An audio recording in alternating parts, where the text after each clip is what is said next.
Alright guys, this is Mr. Petter here. Mr. Hoffman's going to be making a couple videos as well, just to kind of show you a couple different helpful tips that should be able to help you with our sketchbook assignments moving forward.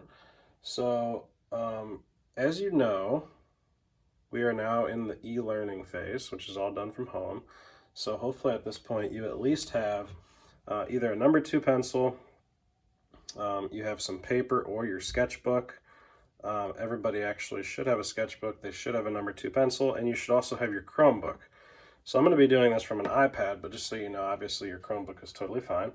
You do not need to print out all of your references. You can actually just draw straight from your Chromebook. And so for this video, this is just going to be a video showing you how to get started with a drawing, and just kind of how to, just kind of thinking about how your image is actually set up and constructed. Okay, so one thing that I always try to think about is I always look at my picture first, and I want to study this picture, and I want to figure out how is this going to fit on the page. And that's actually called a composition. So I want to make sure that my composition is correct before I start sketching it out and doing my angles like Mr. Hoffman showed you in the other video and things like that. So composition, number one, the first thing you have to ask yourself, should I draw my image landscape or should I draw it portrait? So this is landscape, this is portrait. You probably know that from maybe computer's class, or maybe just kind of studying on your own with some photography, things like that. But for this video, since I do have a taller structure, I'm probably going to do this in a portrait style composition. So what is a composition? Composition is the arrangement of whatever it is that I'm drawing.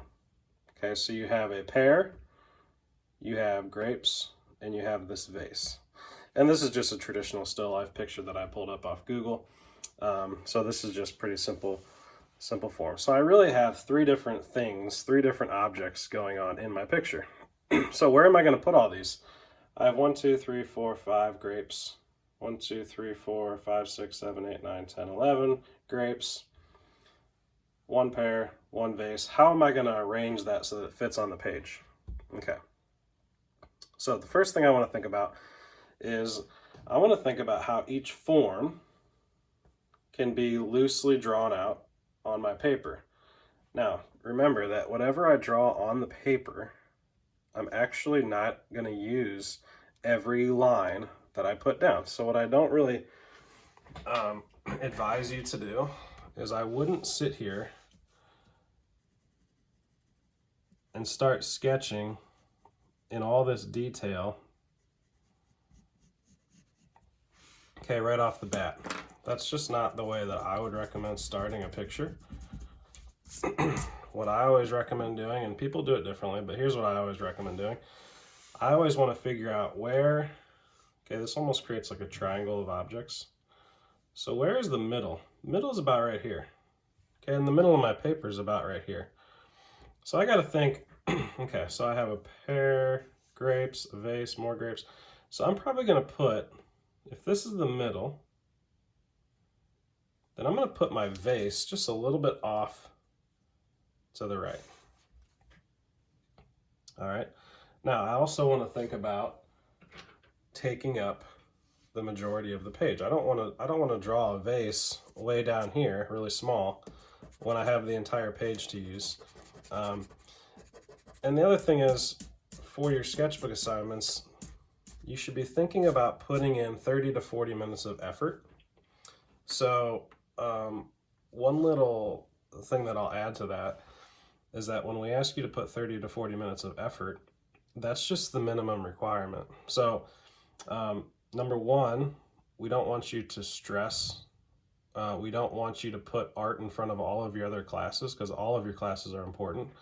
But if you're somebody that is keeping up with your schoolwork, you're keeping up with your sketches, spending more time on these drawings is totally fine, because drawing can be a hobby, it can be something fun, it can also be something a little bit stress relieving, and it can get kind of fun if you get into it. So what you're going to do is first you're going to map out just really lightly how all these objects are going to fit on the page. Okay, so one thing that I think about is with this vase. This vase is relatively symmetrical. So what I like to do, what I mean by symmetrical is if I took the top off and this handle, this is basically just a big cylinder, right? So I want to think about what forms. Okay, this is a sphere, sphere, sphere. All these grapes are different spheres. Even this pear is a big sphere. It's just shaped a little bit more organically. So I'll kind of talk you through that here in a second. So what I like to do is I'm going to make this just a nice line, just a little bit offset like we talked about. So if this is the middle, I'm going to make my cylinder to my vase a little bit offset. And then I'm going to actually start by creating these ellipses. And if you are in 8th grade, we actually talked about this before our extended break. So I'm going to create these ellipses. It's a little smaller at the top and a little bit bigger at the bottom. So at the bottom, you know what, I'm going to make this just a little smaller, just so I have enough room for my grapes over here.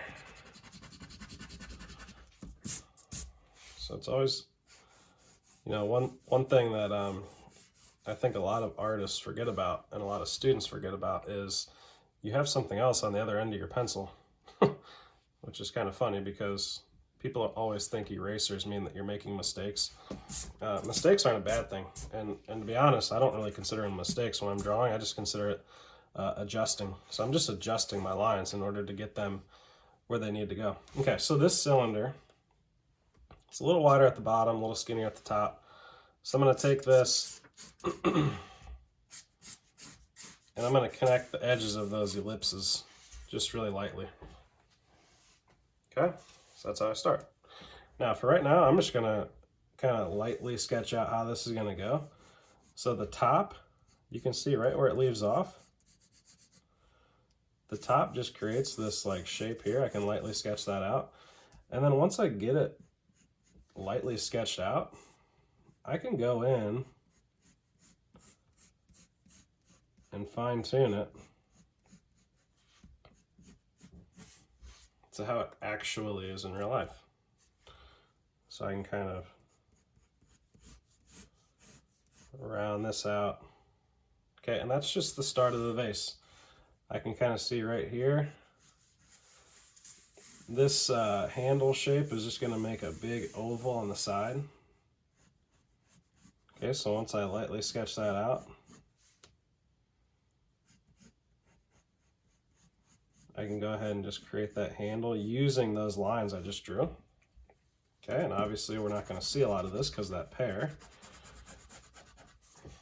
So I got that lightly started out. Now I got this big pear that's going to come a little bit, well, it's almost even with the bottom of the vase. But if you look at this pear, it's almost like it has two circles. So it's almost like the pear is a circle with another circle, and then it's just kind of rounded out like this, right, with the stem. So I'm going to kind of do that right here too. So I'm going to take this pear, I'm going to lightly sketch out this big circle. I'm going to put another circle about right here. I'm going to take those lines I just have, and I'm just going to basically morph it or turn it into one shape. I can kind of get rid of some of those distracting lines. I can add the hole where the stem is. This doesn't do too much, but it's kind of like this shape right here. All right, and if this shape is a little bit more organic than I have it, I can kind of carve it out a little bit. So I just draw a new line and kind of get rid of little pieces to make it look a little bit more natural. All right, so now I got my vase, I got the pear, and now I have these up here. So here's what I'm gonna do. Okay, I don't need this anymore. I don't need these lines. Sometimes I like to just get rid of lines so that I'm not super distracted. Okay, so I'm going to take this pair. It's right in the middle of the vase, or pretty much maybe just right off to the right a little bit. And I'm going to basically think about how all these pairs fit. Okay, how far over does it come according to the handle? I'd say about right here. And it's basically just going to create this general section full of grapes. So I'm going to sketch these out.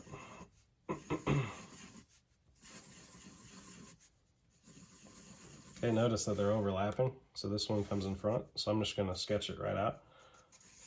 There's that one big grape that I talked about there. And there you go. So now I'm just lightly sketching these out. Now down here I got 3 more. Okay, this grape, or actually 4, there's one back there, but this grape right here kind of breaks apart this negative space here. Okay, I actually have another one right there. Got a big one over here and then a big one down here.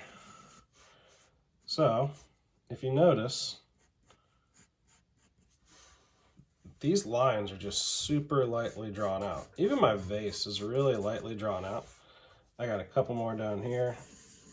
But whenever you start a sketch, and the point of this video is just to show you that when you start your sketch, you want to just start really lightly. Okay, I'll add a little table back here. You want to just start it very lightly, and then you can go in and start kind of fine-tuning it. So you got this vein, so I'm just going to draw a line for now.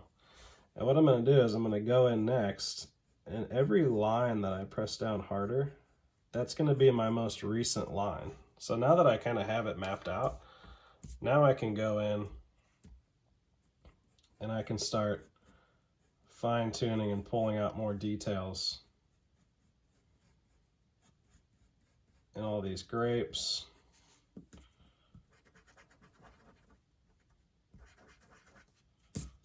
Okay, and you can start to see that things are going to start to take a little bit more better shape. Like I noticed there's a mistake right here, so I'm going to kind of flatten this out a little bit.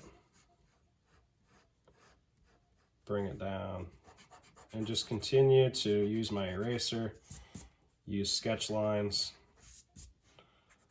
And then once you get to this point, if you want to go back and watch maybe Mr. Hoffman's video or my video, Mr. Hoffman actually gave you a really good video on how to make sure that your angles are correct. So like keeping things parallel to each other, taking your pencil and using it as like a stick or like a device that actually, or a tool that actually allows you to check your angles, things like that. You can even check the angle of the pear. Okay, so maybe if I went back and watched that video, maybe I'd realize that maybe the angle of this pear should just be a little bit different. So there's a lot of tips. Just take your time with it, have fun with it. Don't feel like it has to be super perfect right off the bat. I always like just kind of loosely sketching it out first, just to kind of give me some guidelines on where I want to put all my detail. And the big thing that we're trying to avoid is we're trying to avoid doing all the detail and then realizing that some of your proportions or maybe the scale of your image is just completely off. And there should be a video in this folder that actually talks about proportion and scale. So if you have any questions, obviously feel free to email either one of us. I would say 7th grade, you should probably stick to emailing Mr. Hoffman. 8th grade, stick to emailing or sending me a remind. And let's just have fun with it. So that's the video on getting things started.